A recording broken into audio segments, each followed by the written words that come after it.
All right, today's passage comes from the book of John, chapter 15, verse 1 through 4. I think we are familiar with the passage.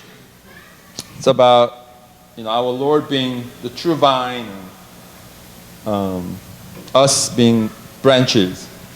So can we read together? All right, let's start. Go. I'm the true vine and my Father is the gardener. He takes away every branch that does not bear fruit in me. He prunes every branch that bears fruit so that it will bear more fruit. You are clean already because of the word that I have spoken to you.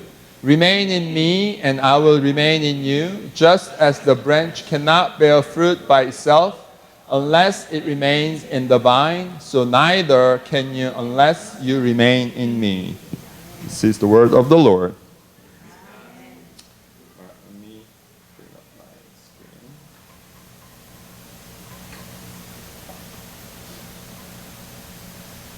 All right, before I go into the passage, I just want to introduce one person I recently came across. Actually, I shared this, the person's story at the early Saturday morning service, but it touched my heart so much, I just want to share with you.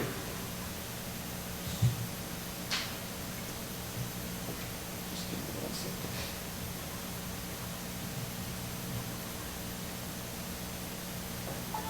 All right. Good. Next slide. Her name is Valerie Schwab.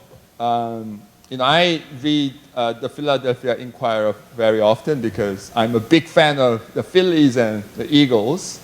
I hate the Giants and the Mets. So I surf, the Philadelphia newspaper very often. And about a month and a half ago, I came across an article that said about, Valerie Schwab.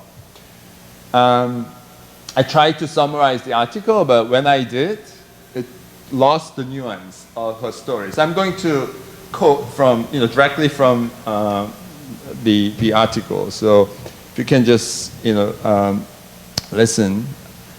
All right, so I'm going to read. Okay, by the way, she's 18. She's about to start her college, I think next week. She looks beautiful and she's an ordinary young girl, right? But her story, her life story, is nothing but ordinary. So here we go. So before I start, she wrote the college essay about her story, right? In the form of a poem. And the poem starts like this. It was the new year, January 4, 1997. A miracle was about to be born. You can say she came straight from heaven. But her mother could beg to differ. She didn't want her. And on that night, like Satan, she tries to take a life. Valerie was delivered in secret in the bathroom of her grandparents' home on the Unity Street and left in the building next door. Her mother was 18.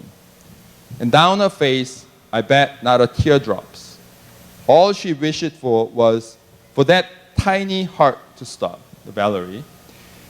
At 2:45 a.m., according to a police report, one of Valerie's uncles heard what he believed was a cat crying. He grabbed a flashlight, looked in the window. Through a small opening in the back, he could see a baby's head.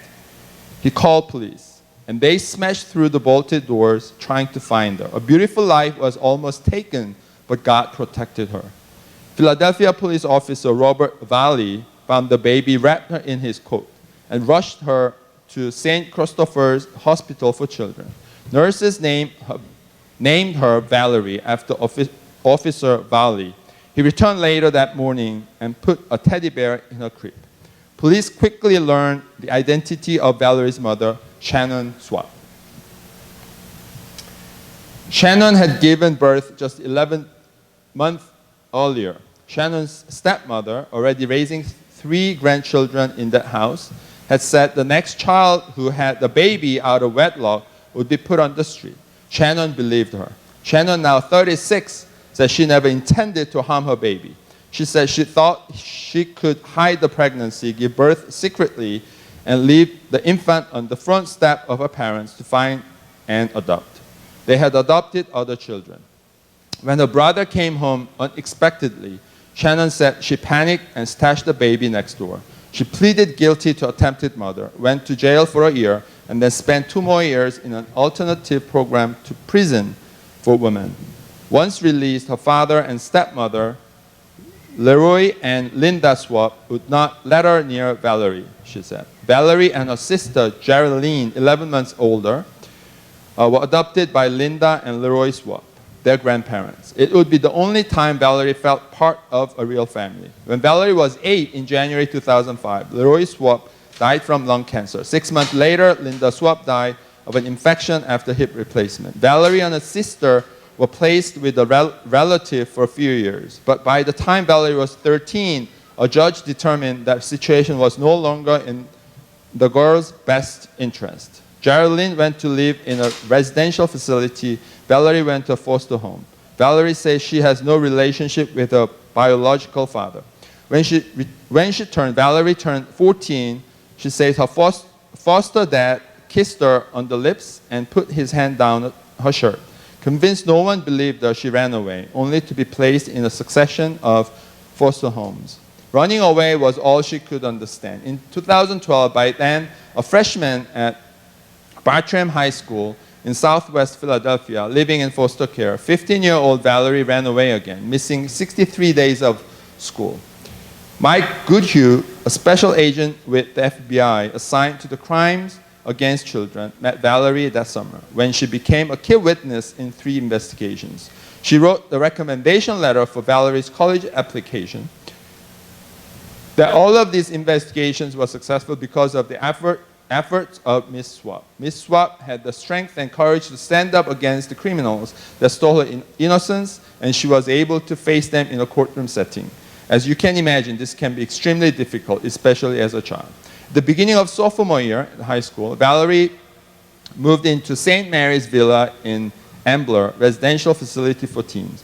She went to Upper Dublin High, a suburban school, and got B's in English and geometry. On weekends and holidays, other kids went home. Valerie hated being left behind. She sneaked out, she said.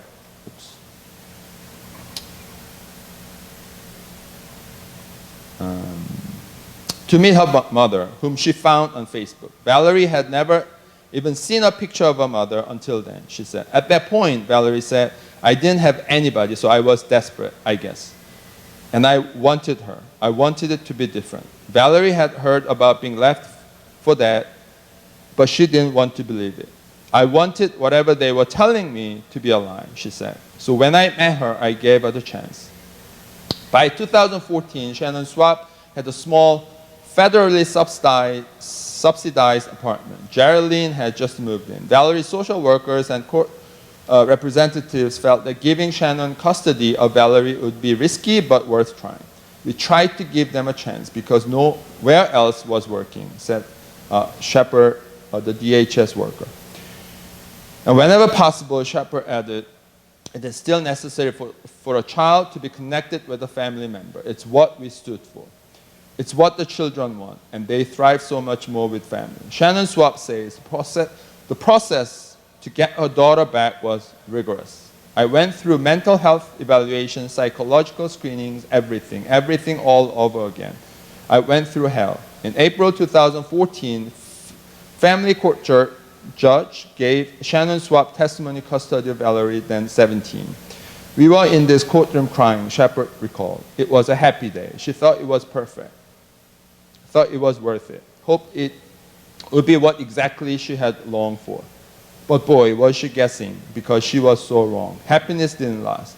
3 months after granting Shannon custody of Valerie, the judge revoked it. The mother had left. Girls changed the locks. Police got involved. Mother and daughter have had no contact since last July. Shannon Swap says she still loves her daughter. Valerie says she doesn't believe a word her mother said. Last fall, Valerie enrolled at Aris Academic Charter in West Oak Lane, created 5 years ago for students in foster care, community homes, or shelters. Valerie did so well at Aris that in January, her guidance counselor brought up the subject of college. Valerie always wanted to go to college, but acknowledges it likely wouldn't be happening now if not for Aris, which was closed at the end of school year by the Philadelphia School District. Aris leaders plan to reopen in September with private funding. Aris, with about 100 students, provided an environment where Valerie felt respected, where school officials recognized many students were dealing with trauma and deadlines were soft. School officials intervened when Valerie needed clothes, housing, even tokens. They insisted she had her work done. As graduation approached, Valerie often stayed until 7 p.m. and came in on weekends. Robert Weiss, vice president of enrollment and Cabrini, that's college that Valerie is going to, said officials were impressed by Valerie's progress, resilience, and of course her poem. He believes Cabrini has the resources and commitment to help Valerie succeed. Hannah, the guidance counselor who completed Valerie's financial aid form and has helped every step of the application process, said after generous grants from Cabrini and few small scholarships, Valerie will need only to borrow $9,500 in federal loans to cover the $40,000 tuition and room and board. I'm not really thinking about it, Valerie said of the debt. I just want to go to Cabrini. As Valerie walked into a campus event this spring for accepted students, undergraduates in blue Cabrini t-shirts stood in 2 lines cheering. Valerie high-fived them. She posed for a photo with the mascot, the Cavalier. It was a glorious Sunday. Zealous and dogwoods about to pop. All around were accepted students and their families. Valerie was accompanied by Hannah, the college counselor at Aris High School. Valerie wants to major in criminology. She liked to be an FBI agent or to work in justice system, helping sexually abused children. As Cabrini professors explained the courses and opportunities, Hannah whispered to Valerie, explain what semesters are, that everyone starts with introductory classes. At lunch, Valerie visited a booth for various campus groups, talked with students from the dance club, swim team, and literary magazine. Students at Pura Vida, Pure Life, told her she didn't need to be Hispanic or speak Spanish to join, just to have pride in who you are. Valerie signed up. Valerie lost touch with Officer Valley, but never stopped thinking about him. This spring, on the advice of Goodhue, the FBI agent, she called the 17th precinct and found him. They arranged to meet. In a mall parking lot, she ran to him, hugging him with all her strength. "Hello," she sang out, still in his embrace. He was crying, carrying a bag. "This is for you." Inside was a teddy bear and a heart necklace. They walked into a cheesecake factory for dinner. The officer introduced his wife, Sue. He told Valerie what he remembered of the first hours of her life, what he saw when he looked in the window of an abandoned building. "I saw a plastic bag tied in a knot, and the bag was moving. He took an axe to the door frame, then kicked in the steel door. At last, with building debris and dust falling all around, he got to a wriggling bag and ripped it open. Valerie's umbilical cord was still attached. Your body temperature was in the 70s when I got you," he told Valerie. "They didn't know if you were going to make it." Both were choking up. "You brought tears to my eyes. From point 1 all the way till now," he said. Valley 51 was retiring after 25 years on the force. Seeing Valerie again accepted into college was the perfect ending to his career. If you make the wrong moves now," he added, "guess who is coming for you?" Valerie drove her home. Valerie slept that night with her teddy bear. On June 24, Valerie passed the last high school class. The next night, in white cap and gown,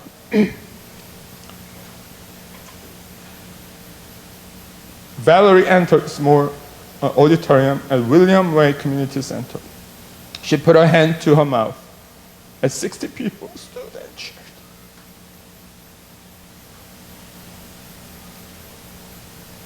Among them were Officer Valley with another gift, a small sterling silver replica of his badge on a silver chain that he said she asked for. Mike Goodhue and 2 other FBI agents. Shamaria McKnight, a supervisor with Carson Valley Child Services, holding flowers. A child advocate from the Public Defender's Office, Valerie's sister Geraldine, who hopes to finish high school one day and go to college herself. And Valerie's old boyfriend and his mother, who remain close to her. Just before graduation, Roberta Trombetta, the acting CEO of at Aris High School, asked Valerie to speak for 1 nervous minute. She talked about trying to stay persistent and positive. She gave a big thanks to everyone who helped us along the way, especially Hannah and school leader Meredith Lowe. She congratulated her classmates. Later, the nerves were gone and the joy set in. I'm done, I'm done. I'm really done. And I did it. I did it. I made it to this day, she said after the ceremony. She is working as a counselor at the summer camp in the city. Next month, she will start college. The first thing she will do is hang a Marilyn Monroe poster on her dormitory wall. Then she will try to figure out the rest. It's a good story. But if you think about it, a lot of people are in this sort of situation. The Valerie story was possible because of those who got involved in her life. Such as police officer Valerie, nurses at St.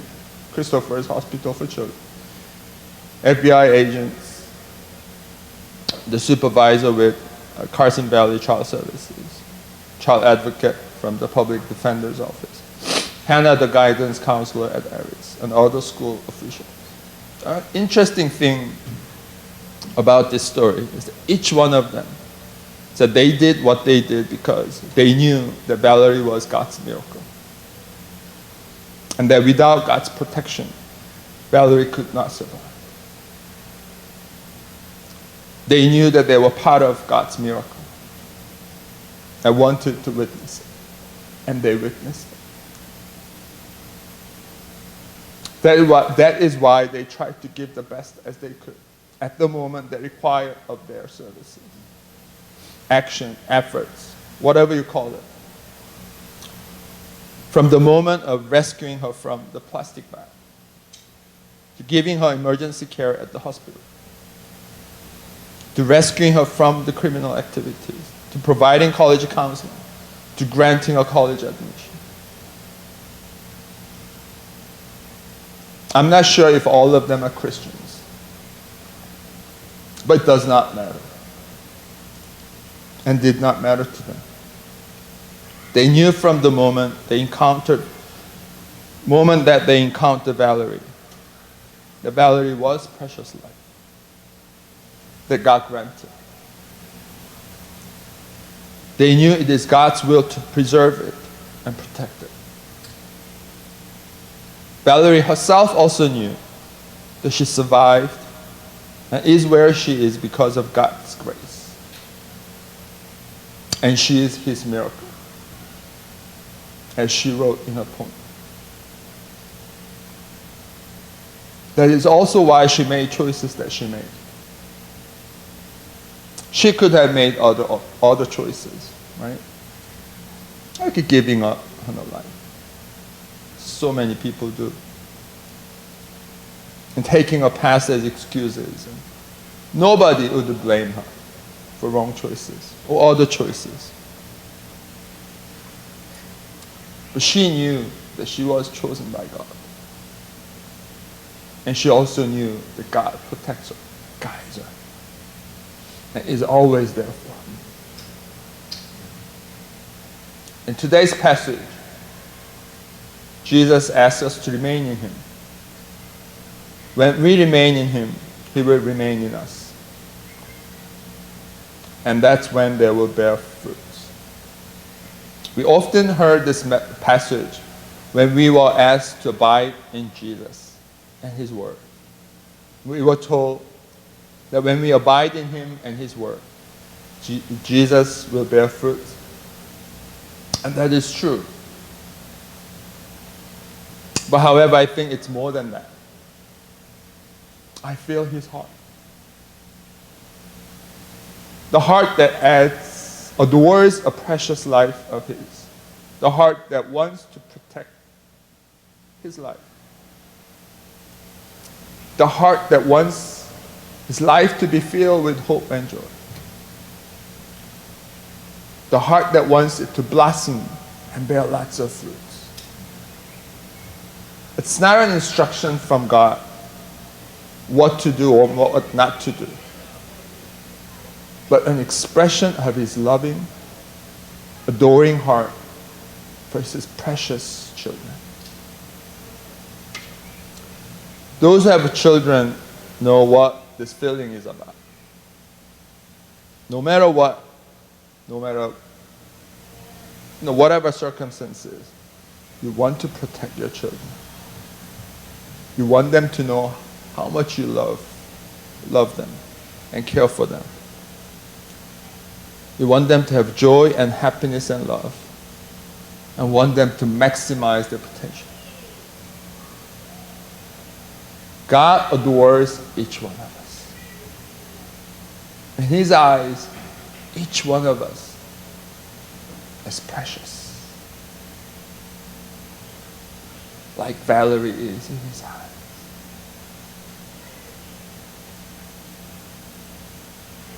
When everybody gives up, he cannot give up. When everybody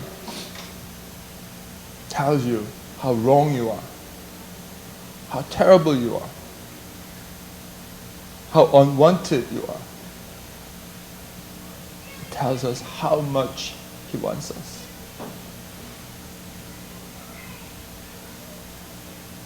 How much he cares for us.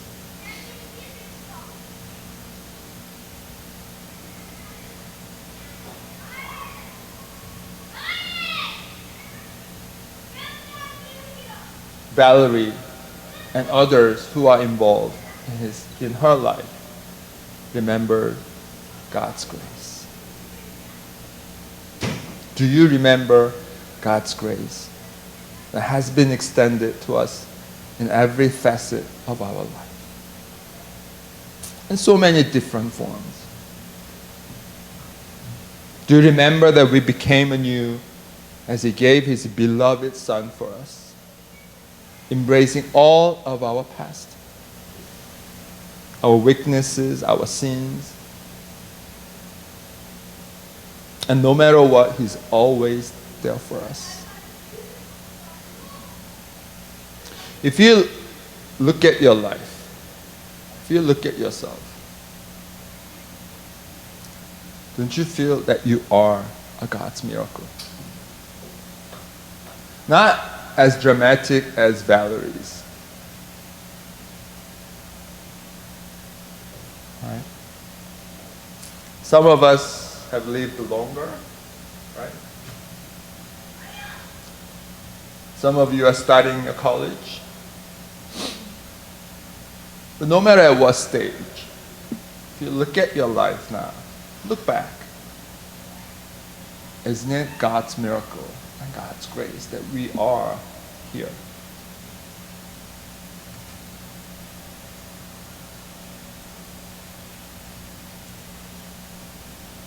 But sometimes, not sometimes, very often, we forget that fact.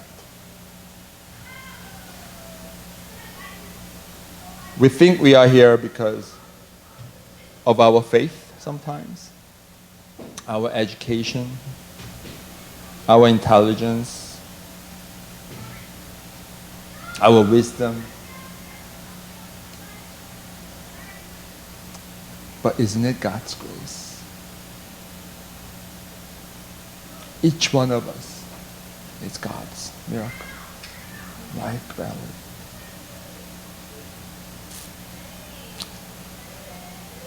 Oliver Sacks, a renowned neurologist who did a lot of research about brains and consciousness.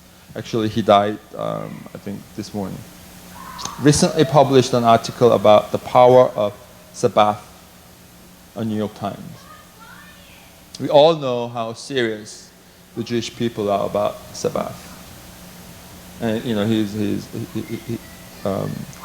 a Jewish. He basically said Sabbath provides an opportunity to stop everything in their life and only think about God's grace in every facet of life. He says that is why Sabbath becomes such a powerful tool for Jewish people. Jewish people basically ruled, many sectors in the world. I'm not saying they are right?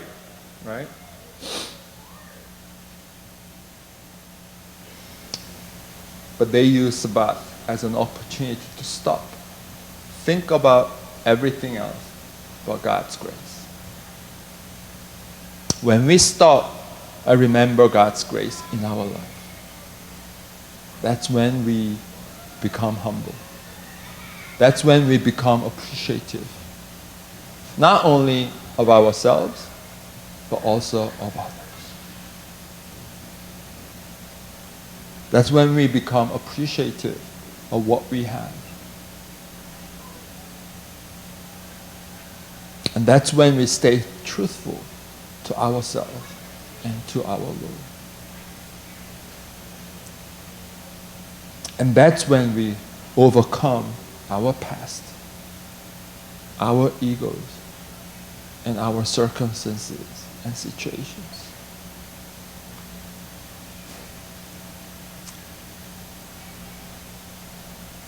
We also have to remember, not only my life is God's miracle and God's grace, but also others' lives are God's miracle and God's grace. Keith is God's miracle and God's grace. John is God's miracle and God's grace. And when we remember that, how dare we criticize, we judge, we condemn others. If we remember, each one of us, it's God's miracle and God's grace is precious in God's eyes.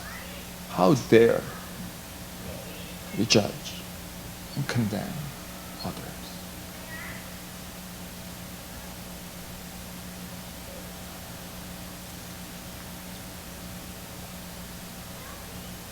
For this coming week,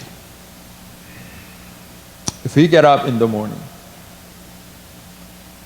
if you can just think about what God has done to your life.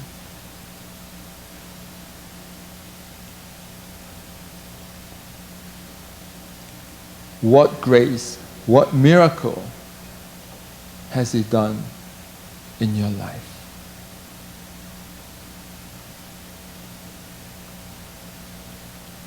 Every morning when we get up, if we do that, and if we remember that we are God's grace and God's miracle,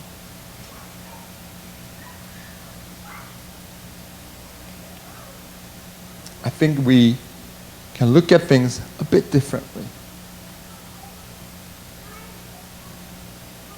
We may act, or we may say things a little bit differently. Let's pray.